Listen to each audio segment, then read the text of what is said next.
efectivamente los defensores ucranianos han ido quedando seriamente mermados y apenas consiguen mantener un par de posiciones en dos barrios de la ciudad y especialmente en la acería de Azovstal, que es la mayor de Ucrania. Se refugian en los 24 kilómetros de túneles, algunos a 30 metros de profundidad que hay bajo la factoría, pero corren el riesgo de quedarse básicamente.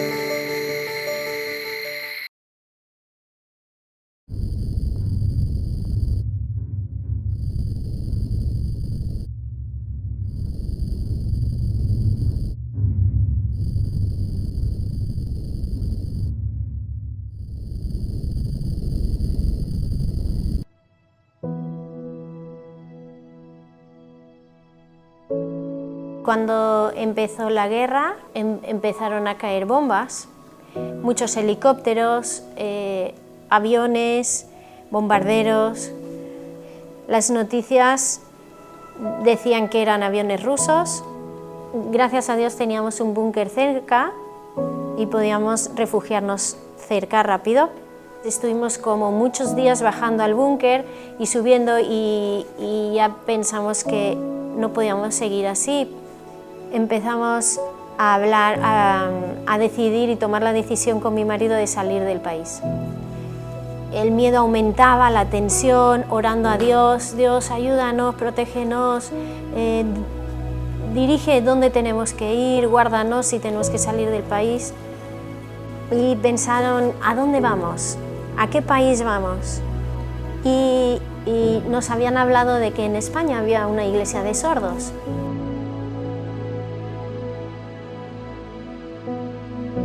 Y nos hicieron sentir como en casa.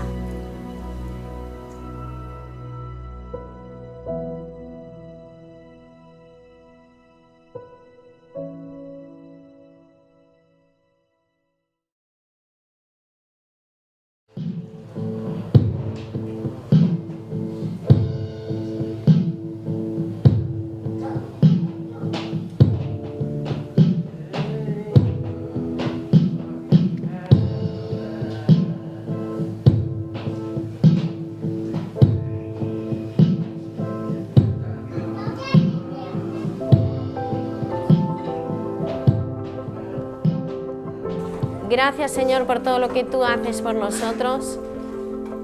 Tú amas a todos, desde el más chiquitito al más grande.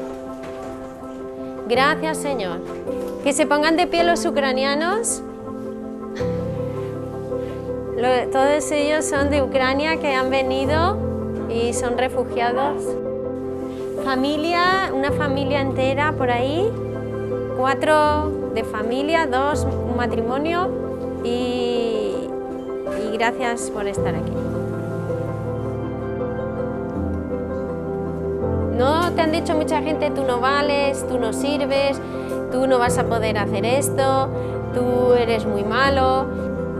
Y todos hemos sufrido rechazo.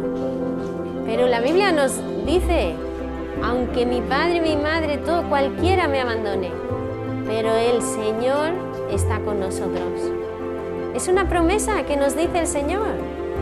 La gente de nuestro alrededor sí que nos abandona, sí que nos rechazan, pero Dios te dice, yo estoy contigo todos los días, yo te guío todos los días, yo quiero pasar contigo todas tus situaciones.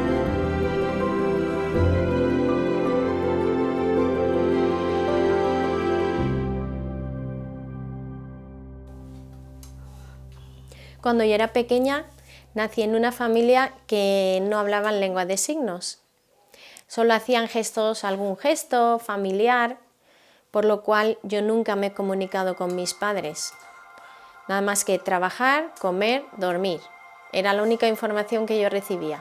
A los 7 años nos vinimos a vivir a Barcelona y me metieron en un colegio que todo eran oyentes, por lo cual no entendía nada, la profesora no hacía nada porque yo entendiera algo. Cuando la profesora hablaba mirando a la pared, pues yo me ponía mis manos en el pupitre y ponía mi cabeza así a descansar. A la hora de gimnasia, ellos hacían unas flexiones, pues yo miraba y yo copiaba. Yo solo copiaba todo lo que veía a mi alrededor. porque yo no me podía comunicar, nadie se comunicaba conmigo. Eso dentro de mí tenía mucho odio, sentía mucho odio hacia los oyentes.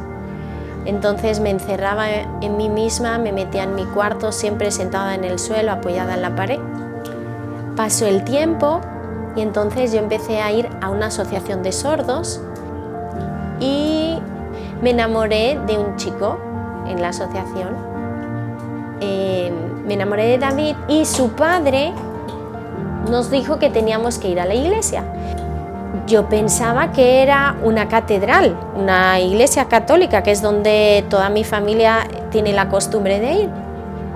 Y yo vi un local, no habían cruces, no habían vírgenes. Y yo dije, ¿qué es esto? No entiendo nada.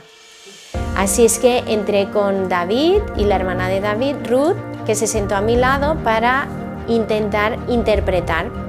Eran signos familiares, porque no habían signos en aquel entonces, vocabulario cristiano bíblico.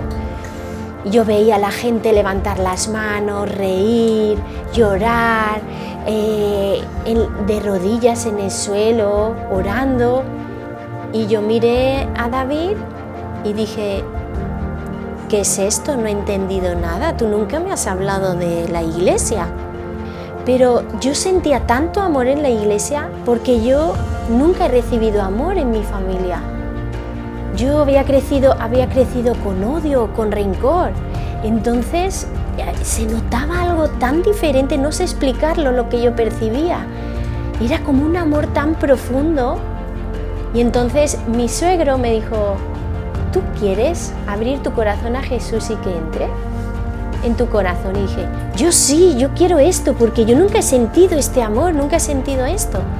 Así es que pasamos al frente y dije, ¿tú crees? Y dije, yo sí, yo quiero que Jesús esté en mi corazón. Y acepté a Jesús en mi corazón y cuando acabé esa oración había sentido algo que nunca había sentido, el amor de Dios, el amor de Jesús.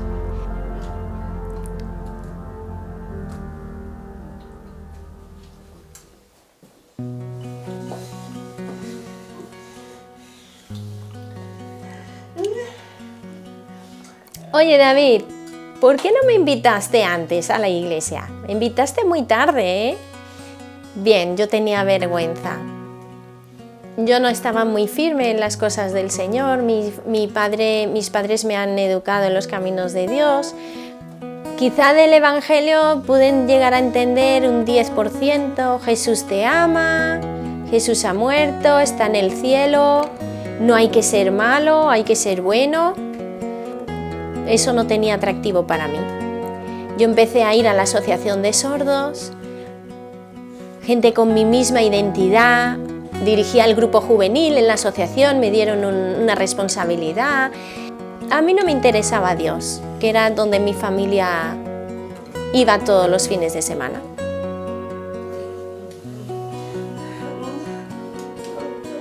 Para mí fue conocer a Dios desde los 15 años y ir a la iglesia todos los domingos. Y él seguía yendo a las actividades de la asociación. Yo estaba muy preocupada por David y lloraba por él, Señor, tráelo a la iglesia, tráelo a la iglesia. Así es que un día decidieron hacer una actividad de submarinismo con la asociación de sordos y era en domingo. Y lloré por él, Señor, guárdalo, guárdalo. Cuando yo regresé a casa y vi que él ya había llegado, yo le vi con arañazos y yo me asusté. ¿Qué pasa? ¿Qué pasa? Y me contó toda su situación, todo lo que había pasado. Empezó a sangrar de la nariz mientras hacían submarinismo, salió a la superficie, las olas lo golpearon contra un muro y me dijo, me hubiera muerto y no me hubieras visto más. Y yo dije, gracias a Dios que lo ha guardado de esa situación y le ha salvado la vida. Eso sirvió para David tomar una decisión por Jesús. Él pidió perdón a Dios porque le había dado una segunda oportunidad. Y entonces pues somos ahora una familia que ama a Dios y le sirve a Dios juntos, unidos. Y ahora somos pastores de una iglesia de sordos. Y eso es lo que Dios hace. Eso es lo que Dios nos ha llamado, dar la palabra de Dios, dar a conocer a todas las personas sordas como a nosotros. Cuando mis padres están muy lejos, pues puedo hablarlo en signos. Puedo contarles secretos, es como un superpoder.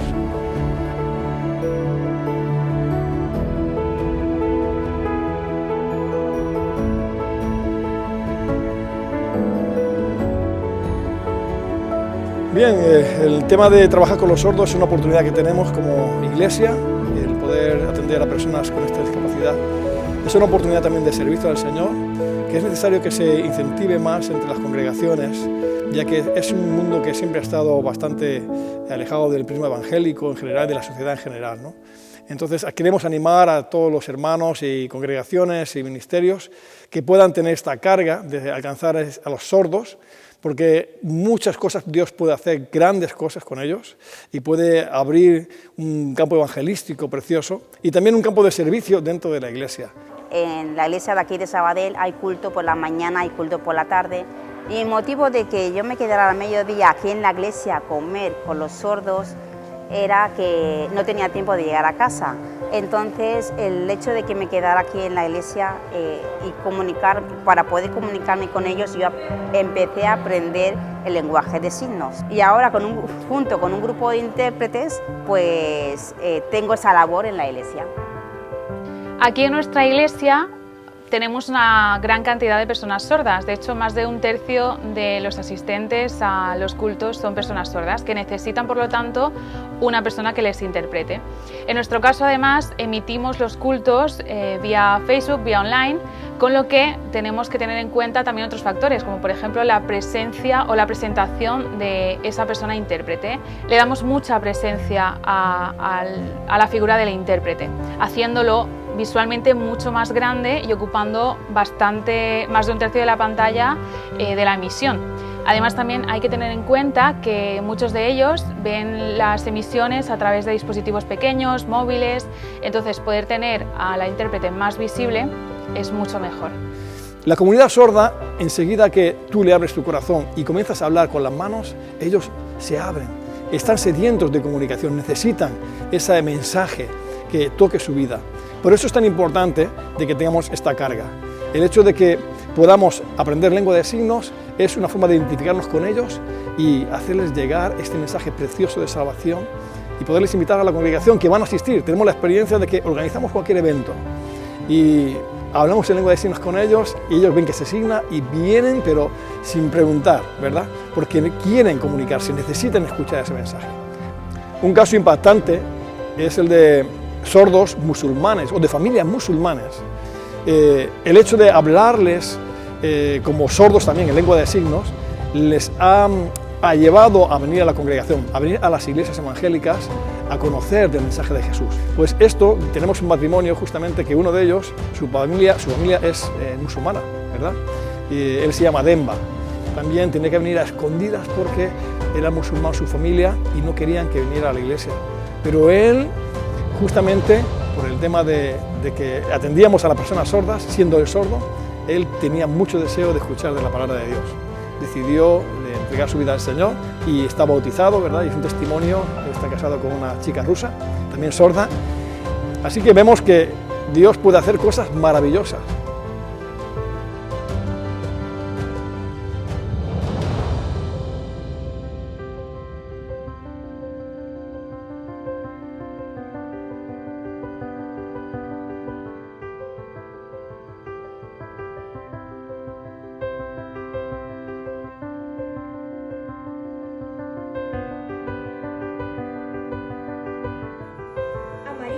María se le apareció.